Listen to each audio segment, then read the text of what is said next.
प्रधानमंत्री Narendra Modi G7 summit में हिस्सा लेने के बाद भारत लौट आए हैं। तीसरी बार पीएम बनने के बाद प्रधानमंत्री नरेंद्र मोदी का ये पहला विदेश दौरा था। इस दौरे में पीएम ने भारत के विजन को दुनिया तक पहुंचाया है।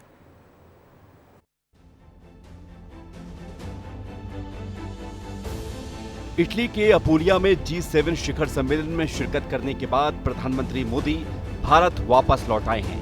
G7 सम्मेलन में पीएम मोदी ने फ्रांस के राष्ट्रपति इमैनुअल मैक्रों, ब्रिटेन के प्रधानमंत्री ऋषि सुनक, यूक्रेन के राष्ट्रपति वोलोदिमीर ज़ेलेंस्की, इटली की प्रधानमंत्री जॉर्जिया मेलोनी, जापान के प्रधानमंत्री फूमियो किशिदा के साथ अलग अलग द्विपक्षीय बैठकें की। इटली के अपूलिया में G7 शिखर सम्मेलन के आउटरीच सेशन को संबोधित करते हुए पीएम मोदी ने टेक्नोलॉजी में एकाधिकार को समाप्त करने पर जोर दिया। वहीं पीएम मोदी ने आर्टिफिशियल इंटेलिजेंस फॉर ऑल का मंत्र भी दिया। आउटरीच सत्र के बाद उन्होंने अमेरिकी राष्ट्रपति जो बाइडेन, ब्राजील के राष्ट्रपति लुइस इनासियो लूला डी सिल्वा, कनाडा के प्रधानमंत्री जस्टिन ट्रूडो, तुर्की के राष्ट्रपति रजब तैयब एर्दोगान, यूएई के राष्ट्रपति शेख मोहम्मद बिन जायद अल नहायान, जॉर्डन के शाह अब्दुल्ला के साथ भी मुलाकात की। G7 शिखर सम्मेलन से इतर प्रधानमंत्री नरेंद्र मोदी शुक्रवार को पोप फ्रांसिस से भी मिले और उन्हें भारत आने का न्योता दिया। इस सम्मेलन की सबसे ज्यादा जिस तस्वीर का जिक्र हुआ वो थी मोदी और मेलोनी से मुलाकात की तस्वीर। पीएम मोदी और जॉर्जिया मेलोनी की एक तस्वीर सामने आई जिसमें जॉर्जिया मेलोनी पीएम मोदी के साथ सेल्फी ले रही हैं। दोनों ही वर्ल्ड लीडर एक दूसरे के साथ सहजता के साथ खड़े हुए हैं और मुस्कुरा रहे हैं। इससे पहले भी मोदी और मेलोनी की सेल्फी को लेकर खूब चर्चा हुई है। सेल्फी से पहले तीसरी बार प्रधानमंत्री बनने के बाद इटली के अपूलिया में जॉर्जिया मेलोनी से उनकी मुलाकात भी बेहद खास रही। पीएम मोदी ने इस बार भारत की सांस्कृतिक परंपरा के अनुसार जॉर्जिया मेलोनी को हाथ जोड़कर नमस्ते किया। इसके बाद इटली की पीएम ने भी उसी अंदाज में प्रधानमंत्री मोदी का अभिवादन किया। पीएम नरेंद्र मोदी जब इटली से रवाना वापस भारत के लिए हो रहे थे तो उन्होंने सोशल मीडिया प्लेटफॉर्म एक्स पर लिखा कि अपूलिया में G7 शिखर सम्मेलन मेरे लिए काफी अच्छा रहा। यहाँ विश्व के नेताओं के साथ बातचीत हुई और तमाम विषयों पर चर्चा हुई। तीसरी बार प्रधानमंत्री बनने के बाद पीएम मोदी की ये पहली विदेश यात्रा थी। साथ ही वो 5वीं बार G7 शिखर सम्मेलन में शामिल हुए थे। ब्यूरो रिपोर्ट, विस्तार न्यूज।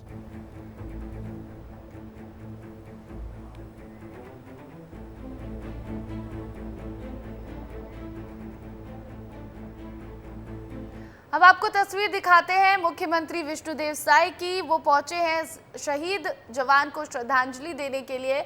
आपको बताएं कि जिस तरह से अबुझमाड़ में नक्सलियों के साथ मुठभेड़ में दो जवान शहीद हो गए, इस दौरान सीएम विष्णुदेव साय अब वहां पहुंचे और श्रद्धांजलि देने के लिए उन्होंने इसके पहले ट्वीट कर दुख भी जताया था। शहीद नितेश एक्का को श्रद्धांजलि देने पहुंचे हैं। नक्सली मुठभेड़ में नितेश एक्का शहीद हो गए और इस दौरान श्रद्धांजलि में पहुंचे हैं सीएम विष्णुदेव साय। तो देखिए, लगातार जो है छत्तीसगढ़ में नक्सलियों के साथ सुरक्षा बलों की मुठभेड़ की तस्वीरें सामने आती रहती हैं। बताए क्या?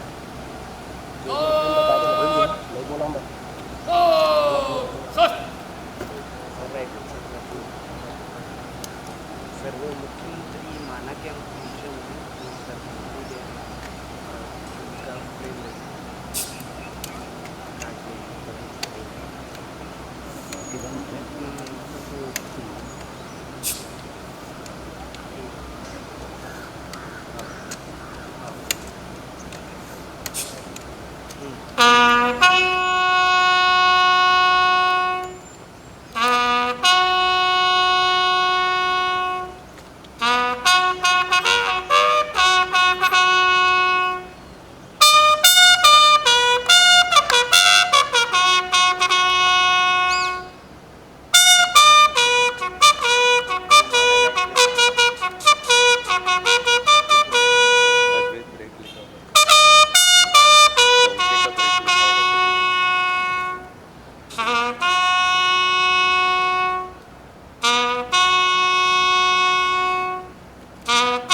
हाँ हाँ मैं और इनको समझ मिलेगा अलंगे शस्त्र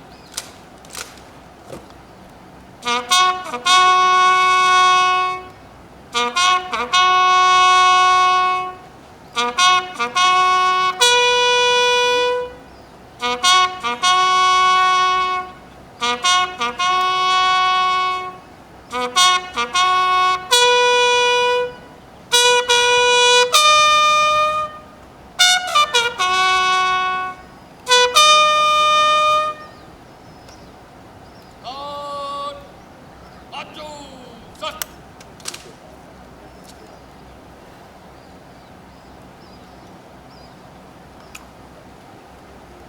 तो देखिए, छत्तीसगढ़ में लगातार नक्सलियों और सुरक्षा बलों के बीच मुठभेड़ की तस्वीरें सामने आती रहती हैं। कई नक्सली मारे गए, लेकिन ये जो बीते 2 दिनों से मुठभेड़ चल रही थी, इस दौरान 2 जवान के शहीद होने की और खबर जो है वो सामने आई। घायल भी हो गया जवान और 8 नक्सली भी यहाँ पर ढेर हुए।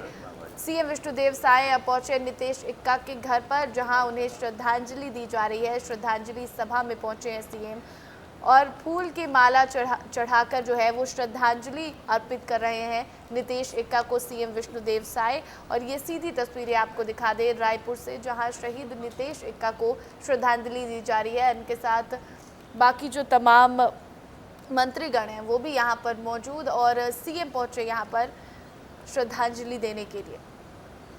इससे पहले ट्वीट कर भी सीएम ने दुख जताया था और अब श्रद्धांजलि सभा में पहुंचे और यहां पर शहीद नीतीश इक्का को श्रद्धांजलि दे रहे हैं। और यहां पर बाकी मंत्रीगण भी सीएम के साथ मौजूद हैं। सीएम विष्णुदेव साय की ये तस्वीरें निकलकर सामने आ रही है रायपुर से, जहां पर शहीद नीतीश इक्का को श्रद्धांजलि देने के लिए पहुंचे हैं। आपको बता दें कि नक्सली मुठभेड़ में नीतीश इक्का की जो है इक्का का निधन हुआ और जिसके बाद वहाँ पर वो शहीद हो गए और इस वजह से वो वहाँ पहुँचे। रायपुर के माना कैंप में ये जो रायपुर के माना कैंप की ये तस्वीरें हैं, जहाँ पर सीएम विष्णुदेव साय पहुँचे हैं। नीतीश इक्का शहीद हुए, उन्हें श्रद्धांजलि देने के लिए और वहाँ पर वो श्रद्धांजलि अर्पित कर रहे हैं और बाकी जो मंत्रीगण हैं वो भी वहाँ पर श्रद्धांजलि के लिए पहुँचे हैं। तो छत्तीसगढ़ से लगातार ऐसी तस्वीरें आती हैं जहां पर सुरक्षा बल जो है वो नक्सलियों के साथ मुठभेड़ की खबरें आती हैं, तस्वीरें आती हैं और कई नक्सली बीते दिनों मारे गए। और इसी दौरान जो बीते 2 दिनों से एक मुठभेड़ चल रही थी, इसमें शहीद हो गए नीतीश इक्का और इनको श्रद्धांजलि दी जा रही है। और इनके श्रद्धांजलि सभा में सभी लोग यहाँ पर मौजूद और खासकर सीएम विष्णुदेव साय भी यहाँ पर पहुँचे हैं। तो लाल आतंक को खत्म करने की जो कसम खाई है इन सुरक्षा बलों ने, लगातार उससे जुड़ी तस्वीरें निकलकर सामने आती हैं। चाहे वो घने जंगल में जाकर ढूंढना हो, नक्सलियों को मारना हो या फिर नदियों को पार करके जाना हो, इन सभी परेशानियों के बावजूद लाल आतंक को ख़त्म करने की कोशिश लगातार जारी है। सुरक्षा बलों की तरफ से लगातार कवायद की जा रही है उनकी तरफ से और इसी दौरान नक्सली जो है वो भी घात लगाकर बैठे होते हैं और कई बार जो है वो उनकी तरफ से गोलीबारी की जाती है, जिसमें कई जवान घायल भी हो जाते हैं। और इसी मुठभेड़ के दौरान नीतीश इक्का शहीद हो गए और उनके श्रद्धांजलि सभा में सीएम पहुंचे।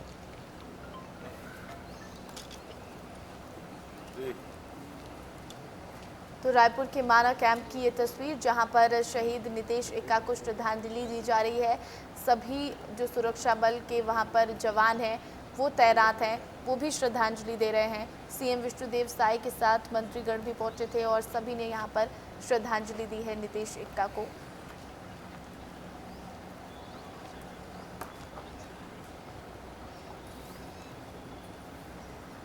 तो आपको सीधी तस्वीरें रायपुर के माना कैंप से दिखा दें, जहां पर शहीद नीतीश इक्का को श्रद्धांजलि दी जा रही है। सभी यहां पर जो सुरक्षा बल के जवान हैं वो मौजूद हैं, श्रद्धांजलि दे रहे हैं। और नीतीश इक्का जो है वो शहीद हो गए नक्सली मुठभेड़ में, जब ये मुठभेड़ बीते 2 दिनों से लगातार नारायणपुर के अबुझमाड़ में चल रही थी और इस दौरान यहाँ पर इन्हें गोली लगी और जिसके बाद ये शहीद हो गए। अब इन्हें श्रद्धांजलि दी जा रही है। आपको बताएं कि बीते दिनों लगातार ऐसी कई तस्वीरें निकल कर आई जहां पर पानी को पार करते हुए कई ऐसे सुरक्षा बल के जवान थे जो नक्सलियों के शव को लेकर आ रहे थे, और किस तरह से जो नक्सली हैं वो घात लगाकर बैठे होते हैं, और जब सुरक्षा बल के जवानों को ऐसा लगता है कि यहाँ जो एरिया है वो अब खाली हो चुका है, यहाँ नक्सली नहीं है, और आगे बढ़ते हैं, और उस दौरान जो है वो गोलीबारी हो जाती है नक्सलियों की तरफ से। ऐसी तस्वीरें भी निकल कर सामने आई। जो घात लगाए नक्सली थे उन्होंने गोलीबारी की, और इस हादसे में नितेश इक्का शहीद हो गए, और उन्हें श्रद्धांजलि देने के लिए सभी यहाँ पर सुरक्षा बल के जवान और खुद मुख्यमंत्री विष्णुदेव साय भी रायपुर के माना कैंप पहुंचे हैं। ये दो तस्वीरें देखिए आप, एक और जहाँ पर सुरक्षा बल के जो जवान हैं वो श्रद्धांजलि दे रहे हैं नितेश इक्का को, तो वहीं दूसरी तस्वीर आप देखिए, मुख्यमंत्री विष्णुदेव साय वहाँ पर मौजूद हैं। सबसे पहले सीएम ने श्रद्धांजलि दी और उसके बाद अब वो वहाँ पर बैठे हुए हैं, और जो तमाम वहाँ पर लोग आपको नज़र आ रहे होंगे वो सभी श्रद्धांजलि देने के लिए आए हैं।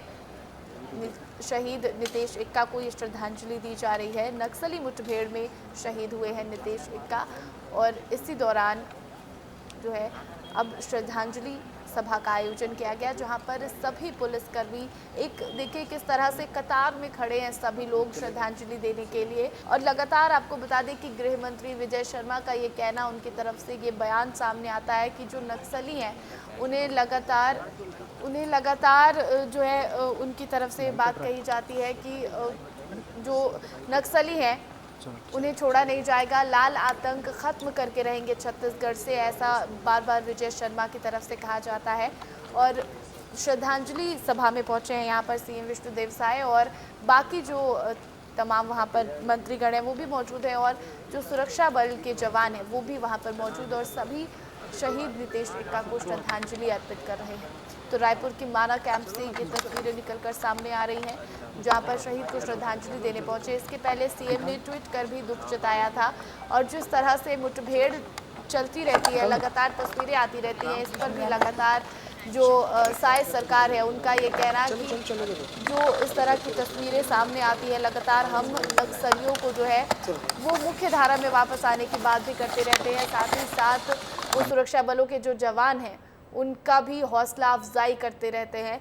लेकिन इसी बीच एक दुखद खबर और एक ऐसी तस्वीर निकलकर सामने आई जहां पर नितेश इक्का शहीद हो गए इस मुठभेड़ में। तो बस्तर से नक्सलियों के खात्मे का सिलसिला लगातार जारी है। 2 दिनों से जवान नक्सलियों को चुन चुन कर मार रहे हैं। इस बार नक्सलियों की राजधानी कहे जाने वाले अबुझमाड़ इलाके में सुरक्षा बलों और नक्सलियों की मुठभेड़ हो रही है। हमारी ये रिपोर्ट देखिए।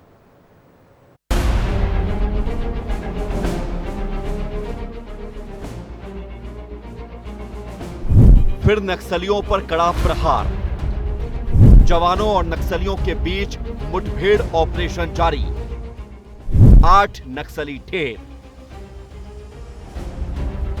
बीते 2 दिनों से सुरक्षा बलों के जवान नक्सलियों को ठिकाना लगाने में जुटे हुए हैं। अबुझमाड़ के कुतुल फरसबेड़ा कोड़ता मेटा क्षेत्र में ऑपरेशन को अंजाम तक पहुंचाने में जुटे हुए हैं। ऑपरेशन में शामिल नारायणपुर, कोंडागांव, कांकेर, दंतेवाड़ा, डीआरजी, एसटीएफ और आईटीबीपी के 53वीं बटालियन जवान नक्सलियों पर कहर बनकर टूटे हैं। जवानों ने 8 नक्सलियों को मार गिराया है और उनके शव भी बरामद कर लिए गए हैं। नक्सलियों के पास से सुरक्षा बलों ने भारी मात्रा में हथियार भी बरामद किए हैं। मारे गए नक्सलियों की संख्या बढ़ भी सकती है। इस ऑपरेशन में एसटीएफ का एक जवान भी शहीद हो गया, जबकि 2 घायल जवानों को तत्काल एयरलिफ्ट कर इलाज के लिए राजधानी रायपुर लाया जा रहा है। सीएम विष्णुदेव साय ने ट्वीट कर जवान के शहीद होने पर दुख जताया, साथ ही संकल्प भी दोहराया कि नक्सल खात्मे तक खामोश नहीं बैठेंगे। सीएम ने कहा कि मुठभेड़ में एसटीएफ के एक जवान के शहीद होने और 2 जवानों के घायल होने की भी दुखद खबर आ रही है। घायल जवानों को तत्काल एयरलिफ्ट कर इलाज के लिए राजधानी रायपुर लाया जा रहा है। ईश्वर से शहीद जवान की आत्मा की शांति और घायल जवानों के जल्द से जल्द स्वस्थ होने की प्रार्थना करता हूँ। नक्सलियों के खिलाफ हो रही कड़ी कार्रवाई से नक्सली विचलित हैं। उनके खात्मे के लिए हमारी सरकार पूरी तरह तत्पर है और जब तक लक्ष्य पूरा नहीं हो जाता हम चुप नहीं बैठेंगे। एक तरफ जवान नक्सलियों को ठिकाने लगाने में जुटे हैं तो दूसरी तरफ नक्सलियों की साजिश को भी नाकाम कर रहे हैं। बीजापुर में सुरक्षा बलों ने 30-30 किलो विस्फोटक वाले सीरीज आईईडी और एक कुकर बम को बरामद किया है। बीडीएस बीजापुर और बीडीएस 231 सीआरपीएफ की टीम को डी माइनिंग के दौरान ये आईडी मिला है। दरअसल नक्सलियों ने स्ट्रीट सोलर पैनल के पोल को काटकर डायरेक्शनल पाइप बम तैयार किया था। गदामली और कडेर के बीच रोड किनारे और रोड के बीच में 2 पाइप बम और 1 कुकर बम प्लांट किया गया था। पाइप बम करीब 30-30 किलोग्राम के और कुकर बम 10 किलोग्राम के लगाए गए थे। कमांड स्विच सिस्टम से सभी आईईडी को 2-2 मीटर की दूरी पर सीरीज में लगाया गया था।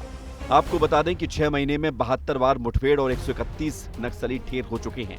पुलिस ने 136 हथियार जब्त किया। 6 महीने में 399 नक्सलियों ने आत्मसमर्पण किया है। 6 महीने में 183 नक्सली गिरफ्तार हुए।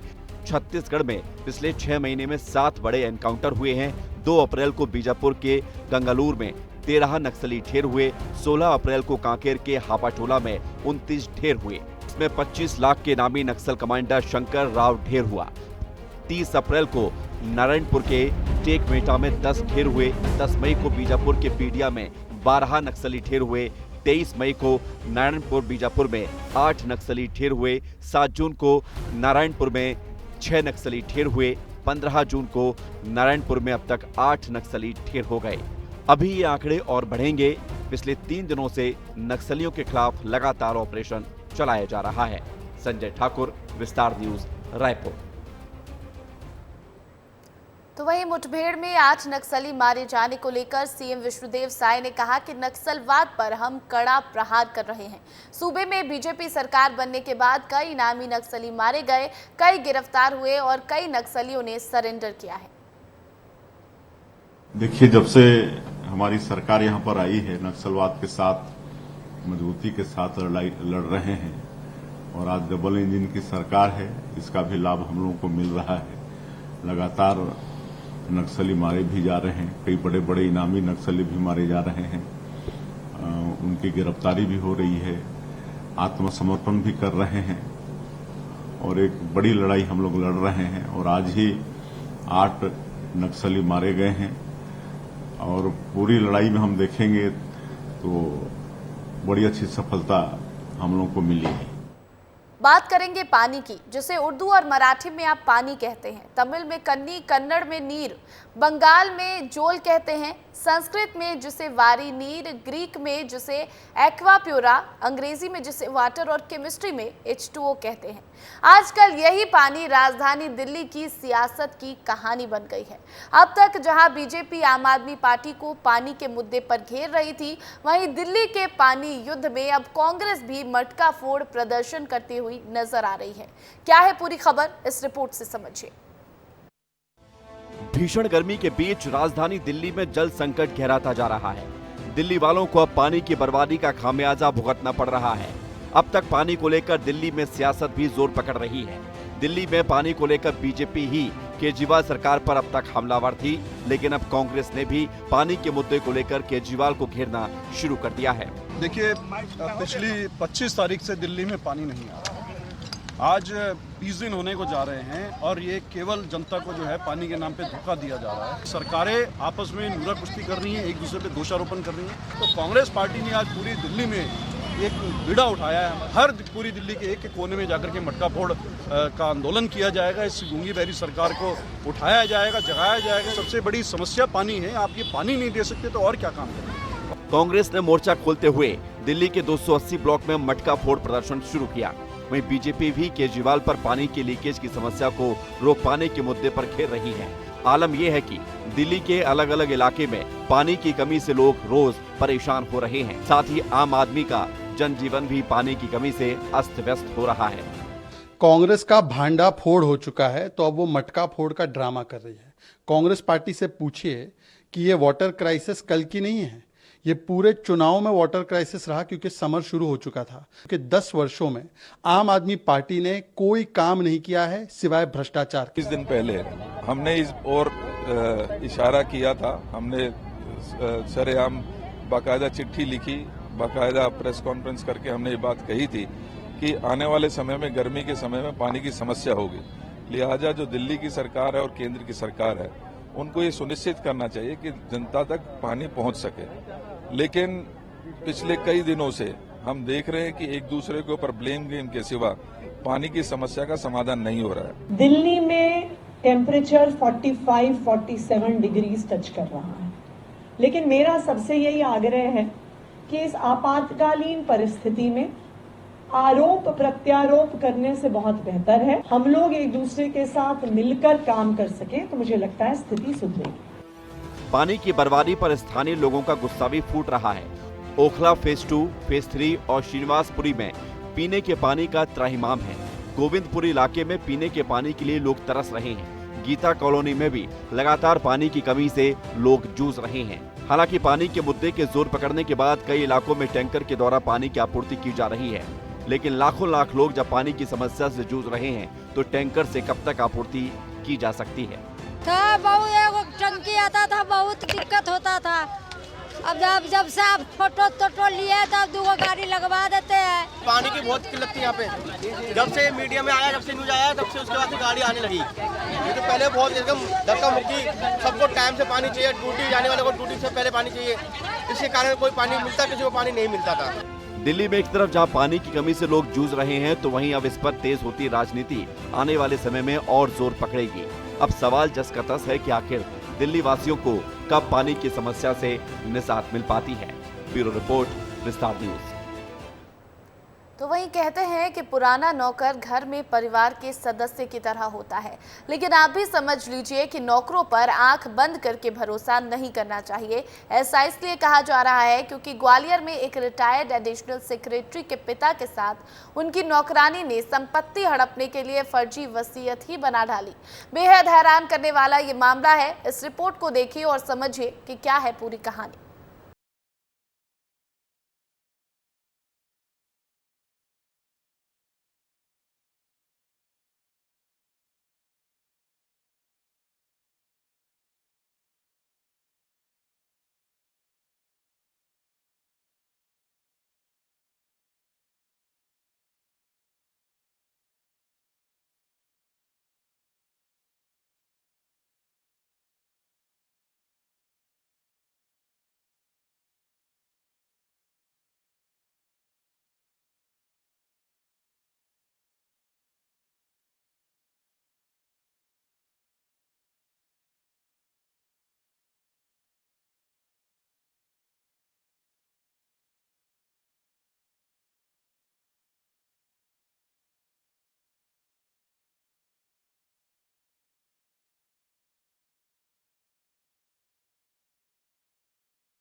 वो नहीं है, संपत्ति हड़प नहीं होती तो मकान बेच के उनको पैसे उनके हाथ में नहीं दे देती मैं।